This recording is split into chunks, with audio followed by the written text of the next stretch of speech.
Hey, everybody. Good morning. Ivan here. Hope you are doing well. Wanted to jump on YouTube here real quick this morning and pop up a video. I've been doing these on a fairly regular basis, and based on the comments, based on the interaction, it seems like you guys are enjoying them. Seems like I have fun doing them. So let's just keep doing them. You know how this works here. Chat is open. You can throw your comments up on chat anytime you'd like. Like the video, comment on the video, subscribe to the channel, share the video. Let's get the conversation started. Let's get the conversation rolling. Today, what I wanted to talk about is shop policy, or your policy at your chair for no-shows and missed appointments. This is a subject that does come up online frequently in some of the barber chat groups and things like that. I get these conversations at shows and events. Rick's Barbershop, Galesburg. Good morning, Rick's Barbershop. So it's clearly something I think that is on our minds. I think it's something that clearly some shop professionals struggle with from time to time. What is the best way to handle no call, no show, or last minute call, or no show call later, or no show call tomorrow? I mean, there's so many different ways that an appointment and things can go bad. And one of the things I want to say right up front is there's more than one way to address this. I'm going to share what I believe is a system that works well for me and that I think can work well for many. I don't think there's only one answer to this. I don't think there's only one blanket policy. If you watch a lot of my videos and you listen to a lot of the stuff I share from time to time, I'm a really, really black and white guy. I'm like, this is how it is, and that's how it is. And there's not a lot of wiggle room on a lot of things. But clearly on this one, I do want to acknowledge I believe there is some room for finesse. But I also believe there's got to be a bit of a hard line on what you as an owner or you as an operator really can tolerate. Everybody's got their own line in the sand, and we got to draw it. So let's talk about it. First and foremost, I want to also say, I don't think there are people out there that are making appointments with barbers and cosmetologists and deliberately not showing up. I don't think there's willful intent. I don't think there's somebody out there going, hey, I want to screw this guy's book for the day. I'm going to book an appointment. I'm going to no-show just to mess with him. I don't think that's happening. I don't think, I want to believe I live in a world in which human beings don't behave that way. I could be horribly mistaken. But I just don't think that the no-call, no-shows that are happening to us are happening out of deliberate malicious intent. Now, that being said, I do think that some of the no-call, no-shows that we experience in the barber and beauty business are people that just don't care, people that are not really being kind or thoughtful. And there's a big gulf, there's a big gap, there's a big difference between I am deliberately trying to harm you and I just don't care. And in between there's all kinds of justifications and behaviors and things like that. But by and large, we have people that for one reason or another make an appointment and no call, no show. And life happens. I realize that. Emergency situations, although those are few and far between. I think the most common one is a big bucket called I forgot. And people do that. People forget. I forget. I forget a lot of stuff. Forget more stuff than I should. Years ago, I started writing stuff down. It has helped.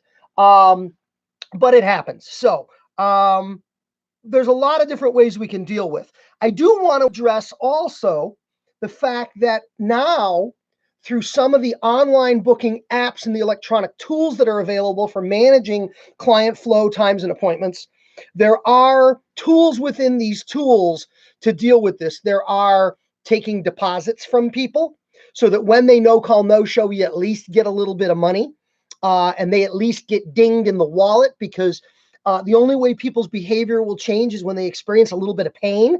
So a $50 haircut appointment with a $10 deposit or a 50% deposit, and you no call, no show it, and I keep your $10 or $25, that's a little bit of pain. That might be enough pain for someone to learn a lesson and modify their behavior next time. There are also people out there that have just a boatload of money, and you know what? I can afford the $10 to, inconvenience you in your day, but it's more valuable to me to do what I want to do. I'll eat the 10 spot. So there are those people out there for whom that $10 pain and suffering may not be enough to motivate their behavior. There are also people out there who will believe if you take a $10 deposit on a haircut for a no call, no show, oops, and they do no call, no show, and you do take their $10, there are people that go, well, that's fair. I can live with that. And they'll make another appointment the next time, and either they'll show up or they won't. I don't come by $10 that easy, and I don't know that I would behave that way. But again, everybody's not me. So know that there are tools out there within some of the booking tools to facilitate those things. Now, my point for my system and underlying my system is my belief overall. I believe you cannot charge somebody for a no call, no show. I don't really think you can charge somebody, whether you have their credit card on file or whether you use an app or a system. Many of you know that I have an ongoing business relationship with the folks at Booksy.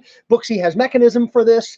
I don't believe you can charge somebody for a no call, no show and retain them long-term as a customer. Yes, as I described already, there are some of those exception customers that'll eat the money. They'll call it the cost of doing business. They feel bad, so they feel good about having thrown you a couple of bucks in that way. But I don't really believe long-term relationship, a healthy, interactive business relationship with a customer, I don't believe it can survive or sustain being charged for no call, no show. Based on that simple thought, I don't believe in doing it, and I myself do not do it. I do not charge for no call, no show. And this is the way I work my system, and this is my belief in the policy. I work with what I call, and I think this is across the board, a really great way to deal with it, because I think it's fair for everybody. It recognizes that we're not going to be abused. We're not going to let people execute antisocial, inappropriate, and unfair behavior. We got to put them on notice. We got to deal with them, and we got to have changes in the future. So my favorite way to deal with no call, no show is 3 strikes. It's real simple. If you no call, no show me once, you get a warning. It's not that complicated. It sounds like this. Dude, you can't do this to me. Dude, what are you doing to me? Dude, you're killing me. Dude, you blew a hole in my book. I can't have that happening. Once time is gone, I can't get it back. That little piece of time that had your name on it, now, between you and me, pull a walk-in, you recover some of the time. That's all well and good, but not everybody's business is structured to also have the walk-in traffic. I get it. Don't blast me for that. But once the time is gone, I can't have it back. So you no call, no show me, you get a warning. Dude, don't do that again. You just can't do that to me. Strike 1. And when you say it, say strike 1. People know how baseball works. Baseball's not a secret.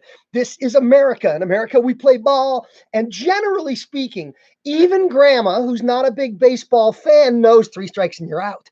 That's kind of a piece of the American lexicon. So we start with strike 1. Dude, strike 1. You can't blow me off like that. You screwed up my whole day. You cost me money. I love you, man, but you can't do this to me. Strike 1. Next time it happens, first one's a warning. Second one's what we call strike 2 or final warning. Dude, you did it again. Dude, you can't do this to me. Dude, come on. You're blowing a hole in my book. You did this before. I can't have this happening. I'm trying to run a business here. Your baby needs new shoes. The kid's got a college. I mean, we all have our financial pressures. Dude, I know, mom's in the hospital and the kids have soccer practice. I want to be sympathetic to the reality of people's lives. I know what goes on out there because I have a life and I have kids and I have a mom and everybody else. But really, you can't do this to me. Strike 1, that's your warning. Strike 2, final warning. And then we have strike 3. Strike 3, you're out.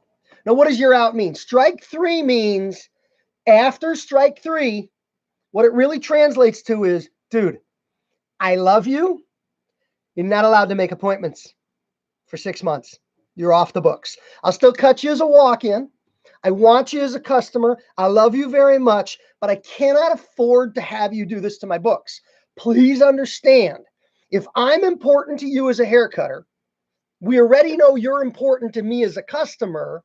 I want to take care of you. I want to take good care of you. You're making it hard for me to take good care of you. I love that line. You're making it hard for me to take good care of you. So here's the deal, dude. Walk in. I'd be happy to cut your hair, but I can't have you blow a hole in my book like that anymore. And here's what I do. They're a walk-in for 6 months. 6 months of walk-in behavior. If they stay with you for 6 months, let's face it, if they're a 3-week haircut, that's about, 6 months is 6 times 4 is 24, 8 times, it's like 8 haircuts. If they're a monthly haircut, it's like 6 haircuts. If they're a 6-week haircut, it's like, 6 times 5-ish, 30, that's a bunch of haircuts. If they're willing to stay with you on a walk-in basis, they're a good guy or girl, they're a good person, things happen, they still love you, you still love them. After 6 months, let them go back on the book. Let them go back on the book. I have found that people for whom the 6-month 3 strikes rule has to be initiated, some of them go on to be some of your best customers. Some of them go on to be your most timely customers. Some of them go on to be customers who most of all respect you and your book and your timing. These people get it. They understand. Some of them go away and never come back. And I think we might all agree that could possibly be declared a good thing or a positive outcome. But you didn't bounce them. You didn't throw them out. You didn't hit them hard in the wallet punitively with a slap on the hand in the form of a deposit kept or a 50% charge for the haircut. I think you did something that was fair to you and fair to them, respectful of you and your business and your boundaries and the way you need to operate. So the 3 strikes rule: warning, final warning, no more appointments for 6 months. I think that works. I think it's worked for me. I'd be curious to know how it works for some of the folks out there that try it, use it, or institute it. I'd also be curious to hear from people that don't do that, but that do something else as a way of dealing with no call, no shows. And by something else, I mean, don't message me or text me to tell me that you charge 50% for no call, no shows. We know there are people out there that do that. We know there are people out there that do that successfully. Even though it is contrary or in conflict with my approach to managing that challenge, that doesn't mean it isn't successful for you. But I'd love to hear if there's some other creative approaches out there for ways that people have learned to manage client flow and to manage the challenge. As long as humans have been taking appointments for anything, there have been no call, no shows. They're not going to go away. So we have to accept that they're going to happen, and we have to accept that they're going to happen from good people that can be good long-term customers. And what we don't want to do necessarily, there's the few for whom we do, what we don't want to do necessarily is just cut them off and kill the relationship. Because remember, everybody's connected to more everybody's. There's 328 million people in America. There's enough for all of us to cut. But in your area, in your town, and in your neighborhood, there's not enough people to piss people off and put a lot of bad blood out there. Well, I'm Ivan Zoot. I am Clipper Guy. You are important to me as a co-professional, as a viewer, as a subscriber, as a commenter, as a sharer, and an interactor in all of the good information that I share. So you know how this works. I'm going to turn it off, so it'll be too late to do the chat, but you can comment on the video, you can like the video, you can subscribe to the channel, you can share the video, and you can tune in next time when we're here live on YouTube, because there's always something to share, and I'm always happy to share it. Thanks for watching, and have a great day.